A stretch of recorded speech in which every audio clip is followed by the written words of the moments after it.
This is my first speech and my first crowd that I'm speaking to since I've officially become the Democratic nominee for the seat. It's an honor that this is where it is.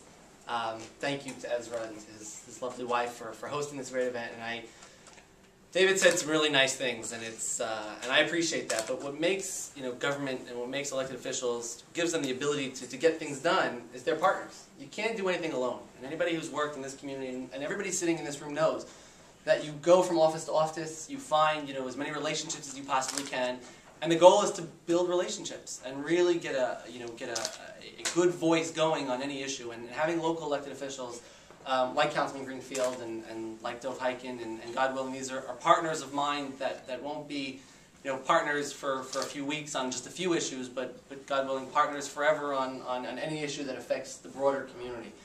I'm very excited to be running for office. It's as someone who has been in government and public service for almost 10 years now, working in the city council and then for Mike Bloomberg and most recently for Senator Schumer, you get to see a different perspective in every step that you take. In the city council, you get a good sense of how the city works and how you interact with various members and so on and so forth. And working for the mayor, it's from within the administration. Again, it's a very different view of government and public service. And I don't have to tell you, working for a man like Chuck Schumer, and people always ask, what have you gotten, what have you learned from Chuck Schumer? And I couldn't possibly fit that into a 5-minute speech. But the one thing I admire most about the senator and about David and about a lot of elected officials is the ethic, is the work ethic, is their ability to not be afraid to fight, to scream, to shout, to build coalitions, and to do what is not always the easiest thing to do.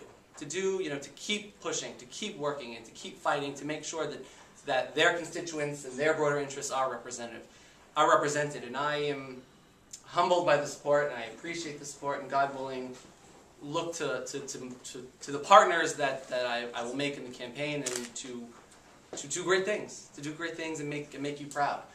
The communities in which I'm running in is Far Rockaway and Bayswater, but Bell Harbor, Howard Beach, Ozone Park, Broad Channel, and it's a diverse district, diverse needs, and I need partners all over the city to really make it work. And to be successful, you need to find not just local people in the communities, not just people from throughout the district, but across the city.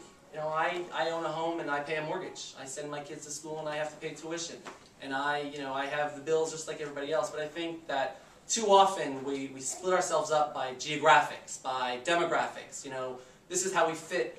I think a lot of people throughout the city, from Queens and all the way tonight to in Brooklyn, we face a lot of the same problems, and we have a lot of the same needs, and we deal with the same issues, and it's so important that we each spend time and take the time to work with and find those partners and find out what our common goals are, our common interests are, and really do the best we can to make this city, this state, and this country a better place. So thank you everybody for coming. I can't thank you enough for the support, and to Ezra, who has been a friend of mine and somebody who I have trusted as for guidance and advice. And I can tell you, look, Ezra's someone who works hard on behalf of the people he represents. Essentially, I'm looking to represent people, and I'm looking to work equally as hard on behalf of my constituents as Ezra does on behalf of his clients. And God willing, like I said, we're going to build real relationships and real partnerships to make great things happen. Thank you. Thank you. Thank you.